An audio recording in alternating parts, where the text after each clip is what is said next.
Hello, everyone. Thank you for tuning in to the New Mainstream Podcast, where we explore the impact of multicultural consumers on marketing and media. I'm your host, Mario Carrasco, and co-founder of Think Now.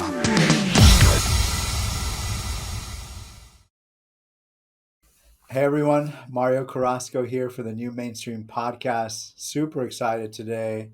Colleague, I think I can call her a friend, Kai Fuentes, President and CEO of Ebony Marketing Systems. Welcome to the show. Thank you. Yeah, you can call me a friend. I think we're friends. I think we're friends. It's so a little bit of background on how this episode came to be. Kai and I were recently at the CEO summit and realized she'd never been on, and I genuinely thought I have had Kai on the show before because we talked so much during the pandemic and um, working on some initiatives. But glad that you're actually on the podcast now. I am here. Well, lucky for you, I love you and I want to be here. So I'm here. You sound great. We were talking about how your husband is in the audio industry, so appreciate that your house is soundproof, no echo.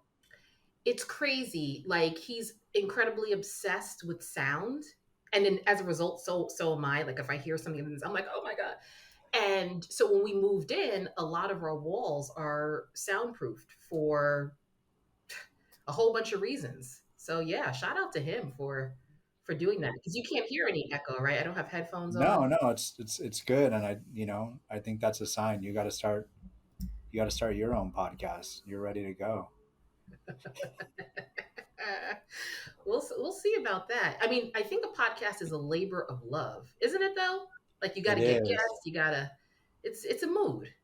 It is. It's like so we're on our sixth or seventh year. At first it was not a labor of love. At first it was like I made the mistake of trying to create a podcast that promoted the company, and I would have people come on and talk about our reports, and it was boring. But I started to realize like there was really cool guests, and I was more interested in talking to them, and it evolved into getting people in the insights industry, marketing, talking about issues of multicultural, and it's been great. That's amazing. Is it like kind of like therapeutic for you too to do this? It's therapeutic. Yeah, it is therapeutic. Just to realize so many of us have shared experiences in the industry. It's also just super interesting, like speaking to people that I look up to, um, and hearing their journeys is really cool. Which is a segue into I would love to talk about your journey. So um, before we get into other questions, like one, tell us about Ebony Marketing Systems, and two, I mean, it's an incredible story. So I'm gonna let you tell it.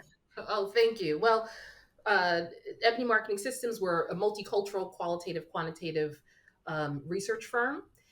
We specialize in the multicultural markets. That's our jam. We do that well, and we enjoy doing that, and we enjoy helping communities of color. Um, my journey is I am a self proclaimed market research brat, as I like to call myself. I grew up in the industry in, what was it, 1980. My mother started Ebony Field, and that was all field intercepts. Then that company morphed into something bigger, Ebony Marketing Research. And through the 80s and 90s, my mom and dad, and it was a family business at that point in time, all hands were on deck, had So three so facilities. your mom founded it, and then your Yeah. dad got involved later. Dad got involved later. My dad is a social worker, hence my social work background as well. Mm. And my dad was a social worker. It was the early 80s. Things were happening and the business was growing. My mom is also from Costa Rica. So she was able to interview in Spanish and English. And as a Black Latina in those days, that was like, oh my, where is this? Who is this person? Yeah. And so my dad was a social worker. He was working at Catholic Charities. And my mom was like, look, we're having this new baby, which was me. The business is exploding. come help me. I need help. Yeah. And he and he came on board. And that, you know what's so interesting about that So time too? you were listening to Intercepts in the womb. In the I mean, womb, it's bananas. And my dad also, he got drafted to the NBA as a referee. wow. And my mom was like, I need help with this business. We have two kids. So shout out to my dad for like not going after his actual dream and holding my mom down in her dream. And I think a lot of times men don't get credit for that, where, they have the wives doing what they love to do, what they're passionate about. And they stay back and they hold the family down, or they, take a different type of job. So shout And out I to think, men. I mean, yeah, shout out to your dad. I mean, and then like, I think they don't get credit because it doesn't happen often. I think most of the time, unfortunately, in our society, women let their dreams slip away to support a man's career. So that's pretty amazing. Your dad, and that generation especially, right? Yeah, he's a boomer. And there was no gender roles for my parents, right? So my dad did all the lunches. My dad was the class father. He was the one making the 100 cupcakes, I love that. for me to bring to school. Like, he was a class parent. So he was booking, play dates. Like, there so I grew up with very different kind of gender norms, and I'm using that in quotes, right? Right. And that gave me a lot of female empowerment. And as a result, I truly believe that I can do anything I put my mind to. 100%. Yeah. So you're born. Tell us how early are you helping out in the business? Like what age? What's your first memory? 5. Nobody cared in the 90s and 80s. Nobody cared about that. Like, when I tell you, all hands were on deck, all hands on deck. And at 5, I remember I was stapling. My parents had a field office in Rockaway, Queens. And shout out to my hometown, Queens, New York. And I had to staple questionnaires together. I have like PTSD from paper cuts. Do you know what I mean? Like, I had Yeah. band-aids on my hands from paper cuts, and it was like, okay, now you have to put 10 of these, one, two, three, and I'm looking at the numbers. A lot of my reading I learned from surveys. A lot Wow. of my counting I learned from, looking at tables, like at a young age. So this stuff is like truly embedded in me. Um, Research is is a huge piece of who I am. It's crazy. And so then okay, so you grow up. I mean, um, you mentioned you had a social work background. Like what like when you went to school and teenager and 20s, like was market research all in your mind, or did you have like a rebellious moment where you're like, no, I'm not going to do that. I'm going to do something else. Yeah, I had rebellious moments in other ways, but Oh, not when it came, but not when it came to research. okay. It was Yeah. something. Yeah, so I did my first Intercept interview at 11, and I was bit with the bug. Like, wow, I want to talk to people. I want to learn more. I want to learn their stories. I want to learn their journeys. And I was working in the business all through college, through grad school. I was always working the business. I've only had 3 other jobs in my life, and I was fired from all 3 of them. What were they? I know that was the easy lead in, right? So I was a waitress, and I got fired because I was too friendly, and I ended up giving away a lot of the food. 'Cause you So know me, I like to give. this is not a focus group room where you're just like handing out food. Totally, totally. It's like, okay, the 6 o'clock group needs to eat sandwiches. That's funny. Um, and I was tour guide, and I got fired. And then I was a very brief baby. I mean, I was a tutor. It wasn't many jobs that Yeah. I had. It was always research. So I always really worked for myself, never really, worked for a company. I always worked for my mom's company, or or mine. That's amazing. And so Ebony Field became Ebony Marketing Systems. What was that you? Was that you in terms of the rebranding? Tell us about like the transition from your parents to you running it. Yeah, it was pretty bananas because so Ebony Field became Ebony Marketing Research. So all in the 80s and 90s it was that. 2007 my mom was like, this no 2008 she was like, this isn't my jam anymore. Like she has a spiritual calling. So she went ahead and she's a pastor. She's a bishop now of a church, and Wow.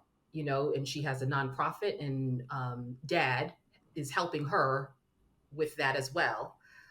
So there, and this is, I think this is something that is fitting with his soul a little bit more. So that's good. And so they're doing their nonprofit. My mom's like, I don't know what she's like, you've been doing this, like, what are you thinking of doing? And then I started Ode to My Mama after Ebony Marketing Systems.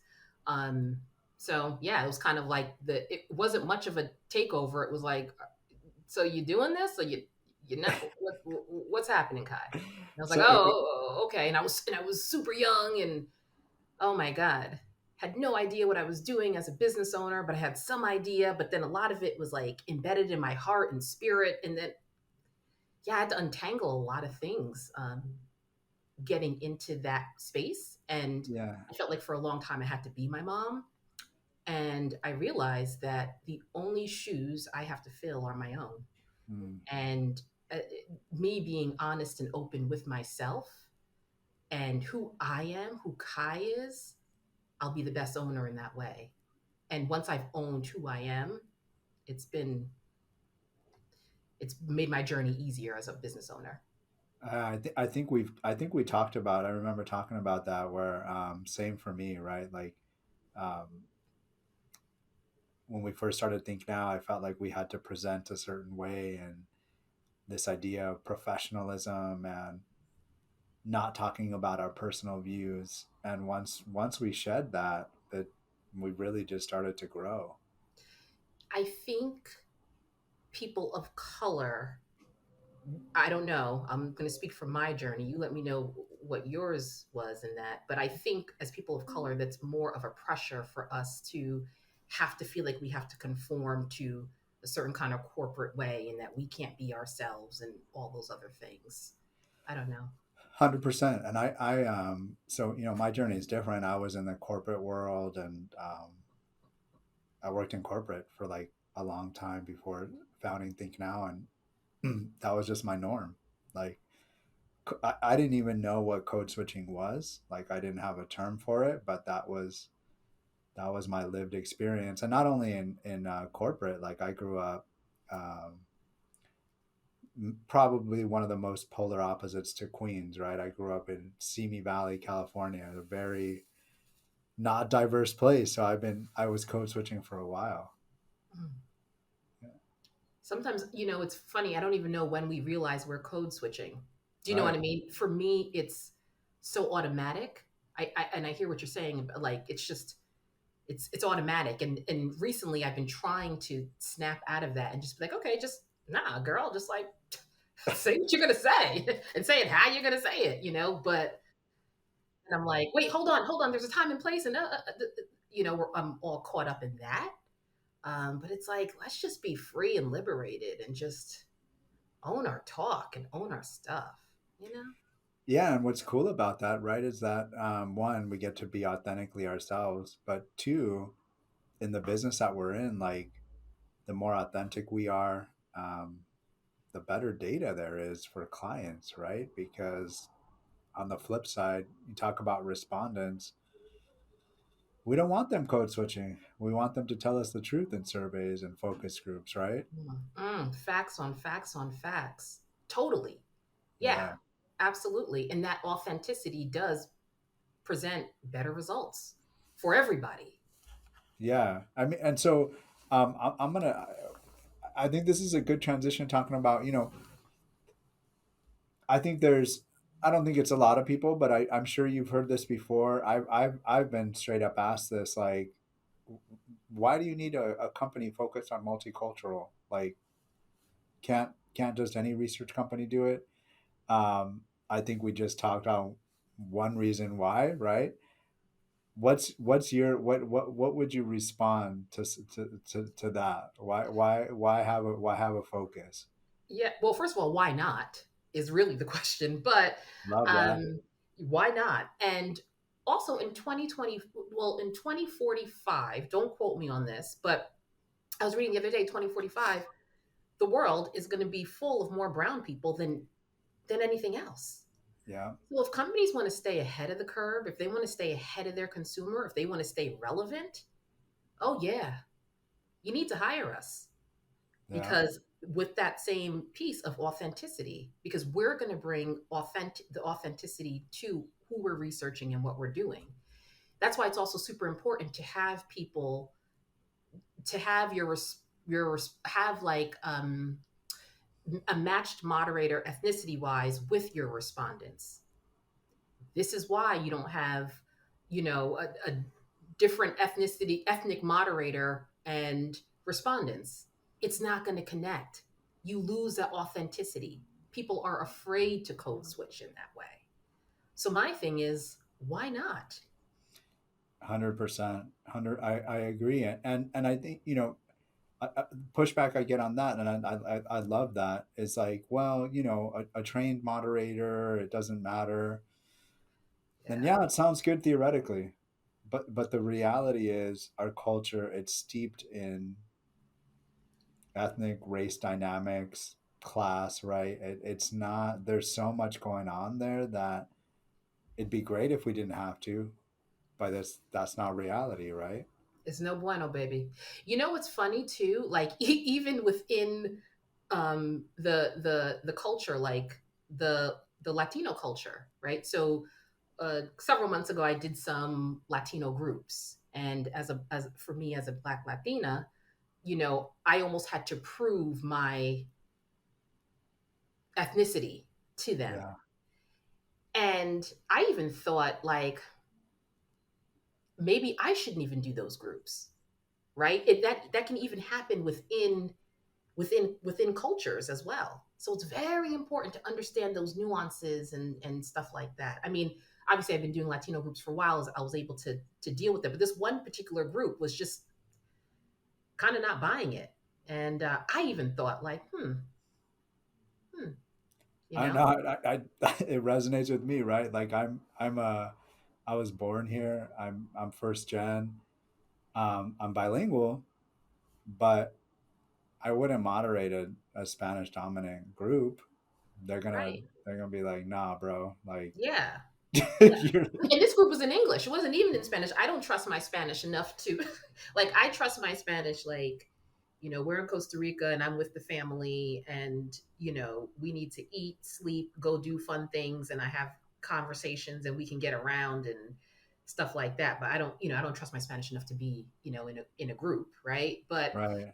yeah, we have to be really careful about that. And back to your example, exactly, there are nuances. So you can't necessarily have a white person, let's just be very explicit and clear. You can't have a white person do a black group. And I've heard, or do a Latino group or AAPI group, and I've heard the argument of, oh, well, I'm coming in and you just tell me, I'm just here as a researcher and just tell me what you're thinking. Just, I'm not from your culture. So explain to me, Yeah. that's not necessarily, that's coming from like this hierarchy place of privilege that respondents, I don't think really going to jive with. So, Yeah. I mean, if we dig deep into the history of that, right, it goes into how anthropology and how racialized like that whole thing was, right? Like, and it's like, no, we're not we're not a culture to be viewed like that in a scientific setting. But I love your point about 2045. I think in the US it's even sooner than that. Actually, it's right now. If we look at Gen Z, it's the mm, first generation in our country's history that's more diverse than not, right? I think right at 51%. And so that brings up another issue about diversity in our industry at large, right? Like, I don't know the numbers specifically in our industry, but I know that it's not reflective of of of society at large in the U.S. in terms of how many Latinos are in market research and how many how many Black people in AAPI. Um, but I've seen your journey. I've been watching you become a thought leader in this space, which has been amazing, and your involvement with the Insights Association. And I just want to like, how do you feel? How do you feel one about the state of our industry and the efforts that have been happening? I mean, I would say in earnest since 2020. Like, I think there's been efforts prior to that, but it's been the past kind of 4 years. I want to get your pulse on that. Oof. I got several pulses because I'm pulling information from the 80s and 90s and early 2000s. Remember, I grew up in this industry. Bring it So, all. okay. And I have a theory. I have theories and I have all kinds of things. So, all right, I'm going to spit it. Here we go.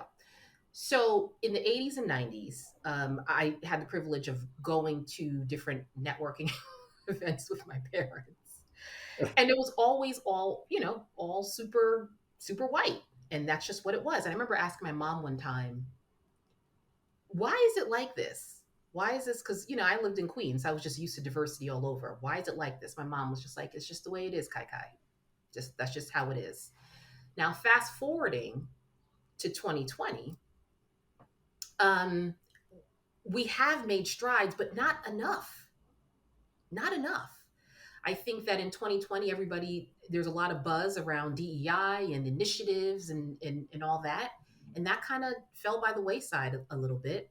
I think a couple of things happened. I think folks of color, I don't know if we kept our foot on the gas as much as we should have. I think we saw a little bit of hope and we're like, okay.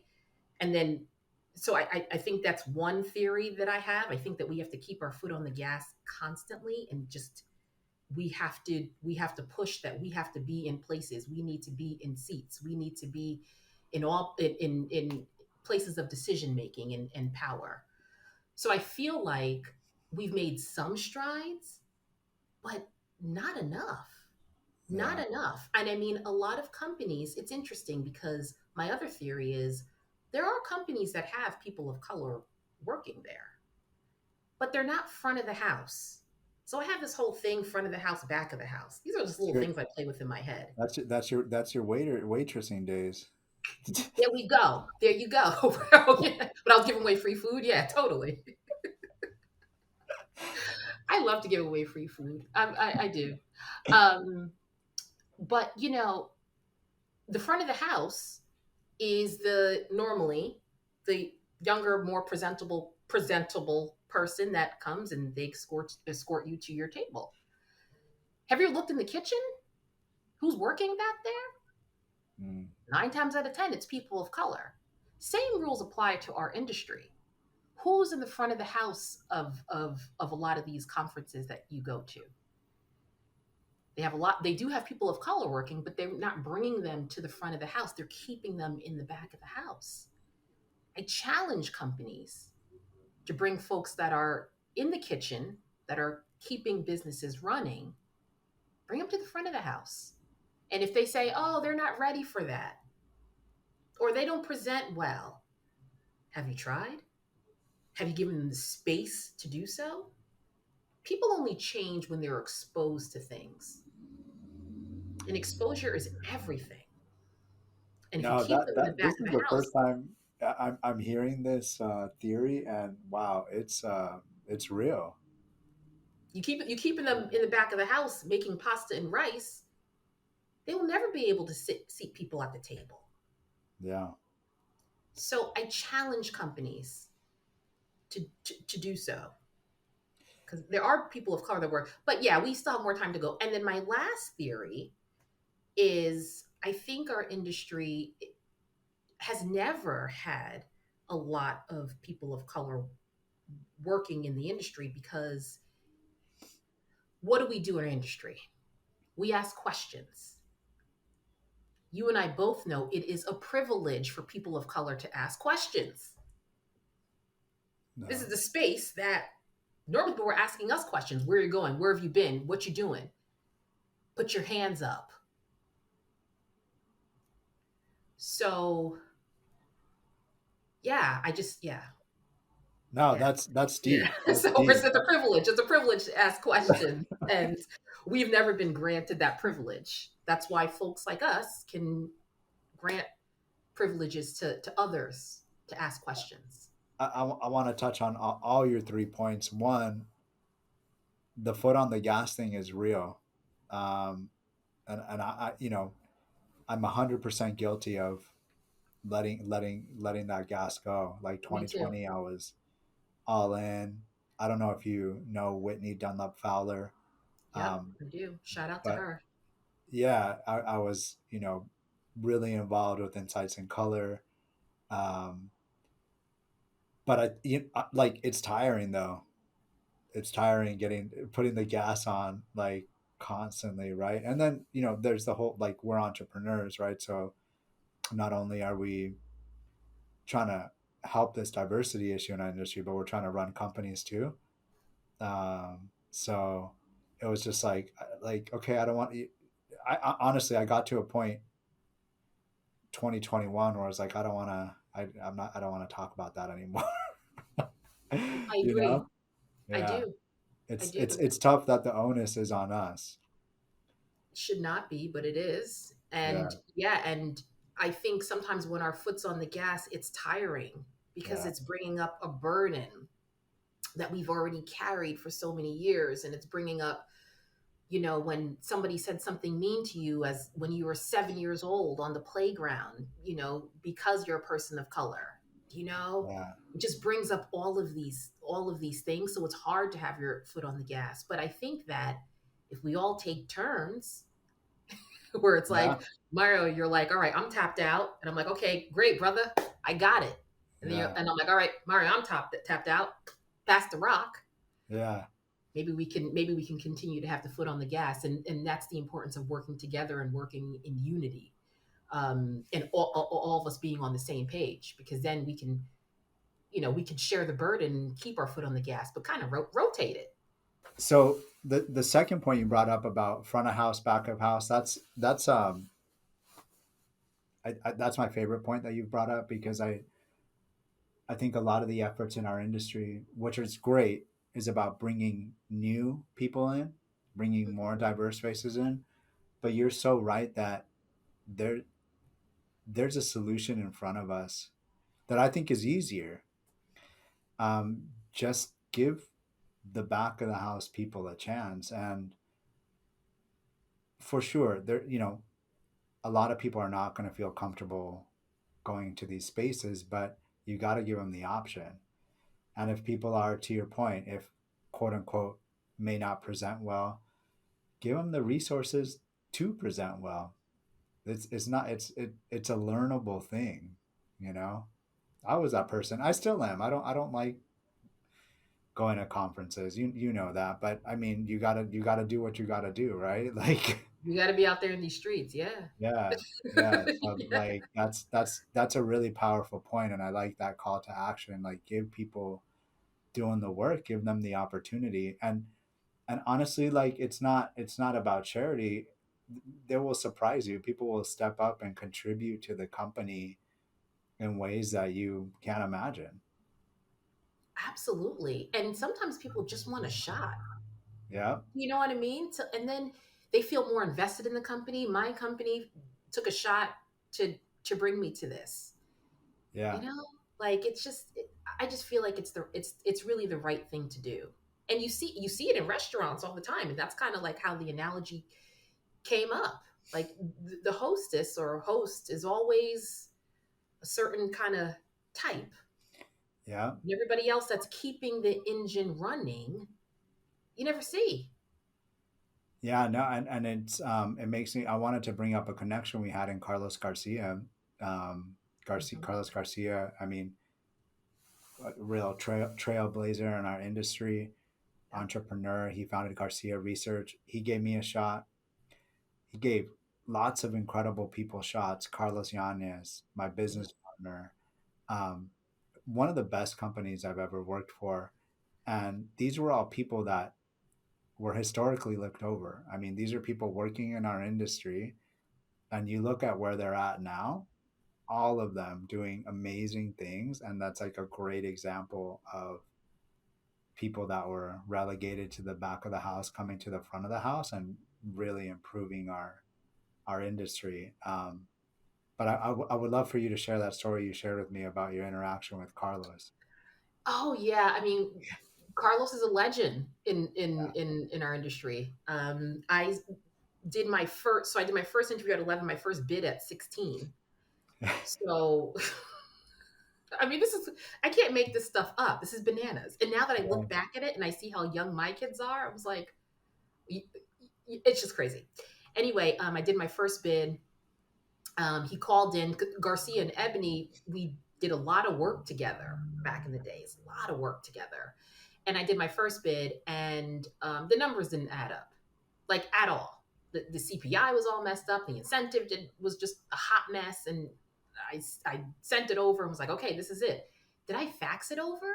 Was that faxing Facts. time? Yeah. Remember that Probably.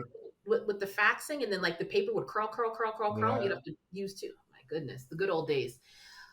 Anyway, sent it over to him, and he called me back and was like, "Hey Kai, I just want to go over this with you." And he walked me through how my numbers didn't add up, how none of the bid made sense, and it was actually the wrong bid. Like, Yeah. and he was so amazing, and he took his time with me to talk me through it, and didn't make me feel bad, didn't make me feel wasn't judgmental. Yeah. So at that point in time, that's a way that to bring someone to the front of the house, right? Right. And Right. I don't know why my parents weren't checking my numbers. I don't know They what were happened. busy. They were They were busy. They're like, you're 16. You started at 5. exactly You have 10 right. years experience. Yeah, 10 years experience, 16, absolutely. And That's still that's can't add up numbers. But shout out to Carlos and all the other folks that have come before us right. that have really paved the path for us to do what we do. And I think a responsibility for us and our generation is to continue to keep our foot on the gas and pass the baton back and Yeah. let the next generation, continue to run and continue to, because as you make a path, it gets smoother. It gets smoother and smoother, So we're smoothing out the path for the next folks in line, and I'm proud of that. Oh, for sure. And I love the next generation. I mean, I've mentioned this before, like talking to Gen Z and interviewing Gen Z, um, so much less timid than I am about issues of diversity. They're just like straight up will ask you. They don't care. I love it. And they're changing the game. And they're changing the game on gender norms. Like Yeah. they're changing the game on in so many things in terms of how they handle their relationships. I mean, they're so much more evolved. I mean, Yeah. I'm a millennial, um, geriatric millennial, but that's okay. Same. Yeah, yeah. And I was so where they were. I was so timid, Yeah. and it's Right. like the empowerment that they have, and that they're going after things, and they're just like, yeah, I'm here, and they're taking up space and whole space. Shout out to that generation, because we were not doing that. But you know what? I think I have another theory. I think some of it is YouTube. Like, no, no, just The YouTube. roll with me on this. Like, I feel like you could get anything you want. Like, you can unclog your toilet with YouTube, or you can learn how to do a presentation. You can learn the secrets of Excel on YouTube. You can learn how to do public speaking on YouTube. And I feel Yeah. like the access, it's not YouTube, it's just the access to information that they have that we didn't have. We had encyclopedias. Remember that was the jam? Uh, I loved encyclopedias. Me too. Yeah. That was a big deal. And when my parents invested in the A to Z, because you could do like A to M and then M to Z, Yeah. but they got a big project, so they got the 24 letter joint, A to Right. Z, and that was our knowledge, that was our information. But these phones are like full of knowledge, full of information. So I think they just have more information, more knowledge. And then also, parents, we are also empowering our kids more. I know I empower my kids way more than I was empowered. My kids are allowed to ask me questions that was not even a thing for me growing up. Right. And even like simple things, like they know so much. Like even my 6-year-old the other day was saying, "Oh, Mama, we'll be there soon." We were driving someplace together, and I was like, "Yeah, we'll be there soon." How do you know that? He's like, "The GPS. In 8 minutes, we'll be to our destination." And I was like, "I didn't even know that as a kid. I didn't even know where our destination was. We're going here. We're going to end up here. We're going to stay here for a little bit, and we're going to." I couldn't ask questions, but we are Yeah. also, as parents, giving our kids a space to ask questions. That's so true. And I mean, and I think I know your kid's age. Roughly, I think our kids are like, what are they calling them? Generation A or double A? Have you heard about that? Are they? Are they Alpha? alpha? They're alpha. Alpha. Yeah, Yeah. Generation Alpha. Yeah. I'm curious how what yeah, where they'll be at, right? I know. I know. I'm curious and like, whoa, what's happening? I don't know though. It's interesting because I feel like it should almost be sub segmented by COVID. I think it should be like Alpha C, because like my 6-year-old was 2 when COVID happened, and Yeah. he has some other stuff that my 10-year-old doesn't like, other social stuff that's little different for him that my 10-year-old does not have, because he wasn't as young when COVID happened. So I Right. think that we need to like modify that. It'll all come out in the research. It'll all come out in the wash. It'll be But BC and AC before COVID, after COVID. I like that. Look at the sub segmenting and stuff. So flash forward. So now, I mean, it's like you obviously you've been involved with Ebony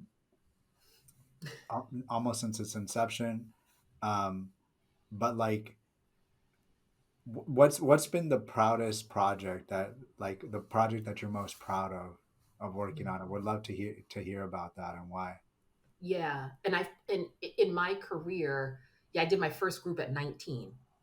So I've done so many projects. One of the most recent ones that we did in 2022, and I presented this at some conferences. We did the Black Women's Working Project, and it was how corporate America, or is corporate America, contributing to women's wellness or not contributing to Black women's wellness. And surprise, surprise, um, corporate America is not contributing to Black women's wellness. And we gave direct solutions as to how corporate America could contribute to Black women's wellness.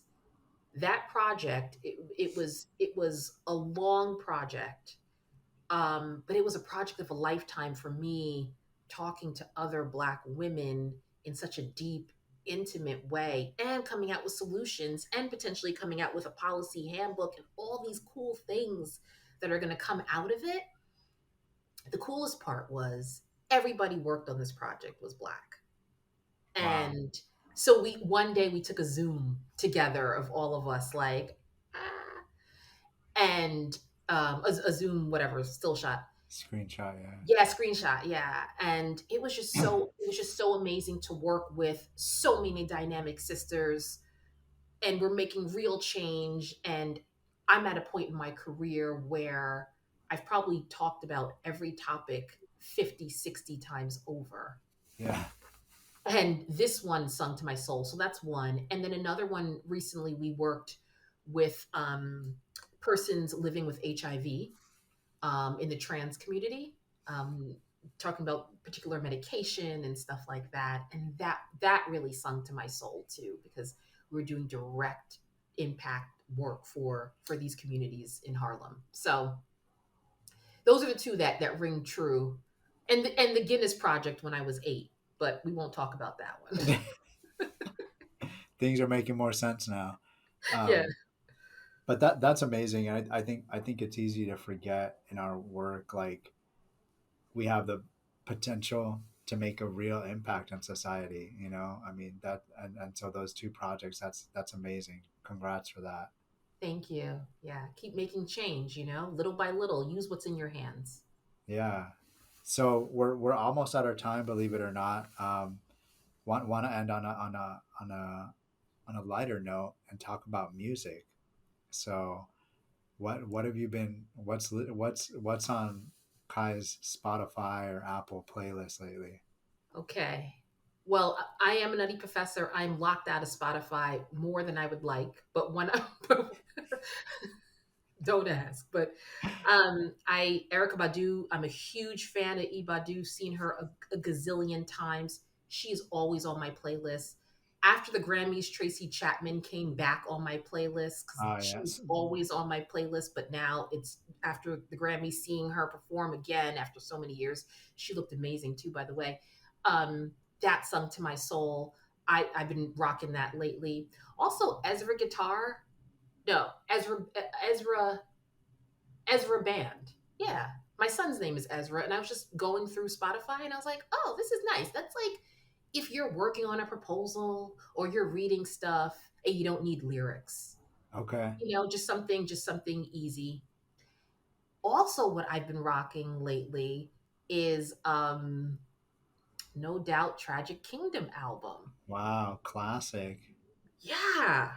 I've kind of just I've so I'm kind Are of they just are they going. touring again? Because I've been hearing about Gwen and No Doubt. Did you hear about this? No, I didn't. Are they touring really?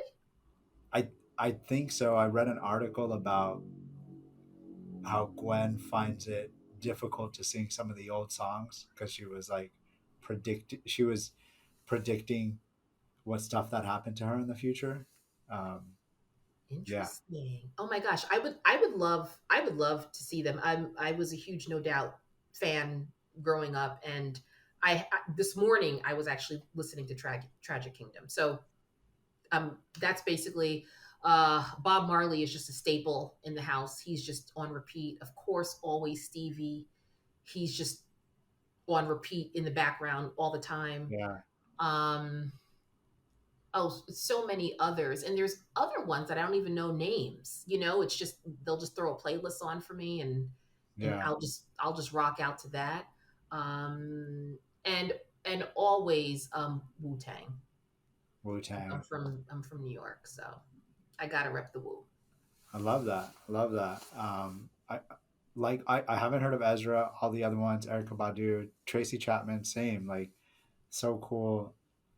That like, and then read about her history, like her how she got found. I mean, like I was reading talk about bringing back a house to the front of the house. Someone she had like a tape, like a demo tape, that was getting played at a college radio. Hmm. Someone heard it on college radio and was like, "This is incredible." They stole they went to the college radio, stole the tape, and it was the son of a record executive got the tape, handed it to his dad, and was like, "You need to sign this person," and that's how Tracy Chapman Wow. came to be. Wow. I didn't know the level of that story. I knew it was just some weird way she got discovered, but what a talent. And her first album was just like boom, instant hit. And like I listened to that album and I'm like, it's just truly timeless, like Stevie, like Erica Yeah. Badu, and No, for her to finally get her flowers. It's I mean, not finally, she was huge, and she had her time, but like seeing this generation appreciate her is really cool. I'm also a big Hall and Oates fan. Oh yeah. You know what I mean? Like, Man yeah, eater. absolutely. Anita Baker. She's Sunday morning, my Sunday morning flow with Anita. Just it's just music is the backdrop of my soul. Fun fact, No Doubt and Bush was the first live concert I ever saw. No Doubt opening up for Bush. That's the Very tour that cool. she met Gavin Rosdale on, I believe. Oh, very cool. Yeah, Wow. That was your first that was my first concert? My first concert, yeah. What was my first concert was Wu-Tang. I was Oh man, 15, that's amazing. and they did, and it was the Urbanade, and they did this whole thing at MSG, and it was like Wu, Nas, just like everybody from New York, and I thought I was like everything. I was there with my baggy pants and big earrings and lipstick popping and not adding That's up bids right, amazing. but doing but doing the thing. You know they're gonna have a residency in Vegas. Good for them. I Yeah. don't know if it's going to be as big as Usher's though. I'm so sad I missed Usher's residency. Yeah, same, same. Well, he's got to have another one with all this momentum he has though from Super Bowl. I feel like he's got to have a round two. He's got to do a round two, and he can sing to me. I'll take that. Yeah, yeah. Yeah, he likes to sing to people. He can sing to me. All right. On Hopefully his goose. he hears this podcast. So next time he's like, okay. Hopefully, yeah, yeah, exactly. On his roller skates and all the things. Yeah. Awesome. Well, so like amazing to have you on. Thank you so much for sharing your journey and insights um, about that project. Well, one, if people want to find out about Ebony Marketing Systems, let, drop the links. We'll also have them in the show notes. But what's the best way to like get in contact with you?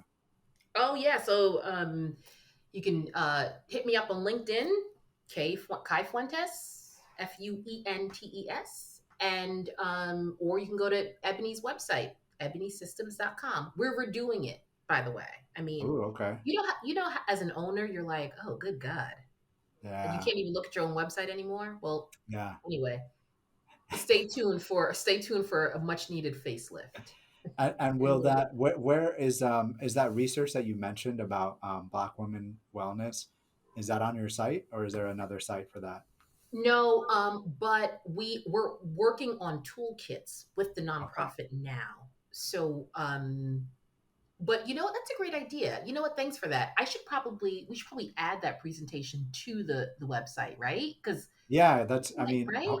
yeah, I think people would be interested in that for sure. All right. Thanks for that nugget. Appreciate you. Awesome. Thanks everyone for listening and thanks again, Kai. Thank you. Thanks to everyone listening in. To get more multicultural insights, check us out at thinknow.com and follow us on social media. You can also subscribe to this podcast on your favorite platform.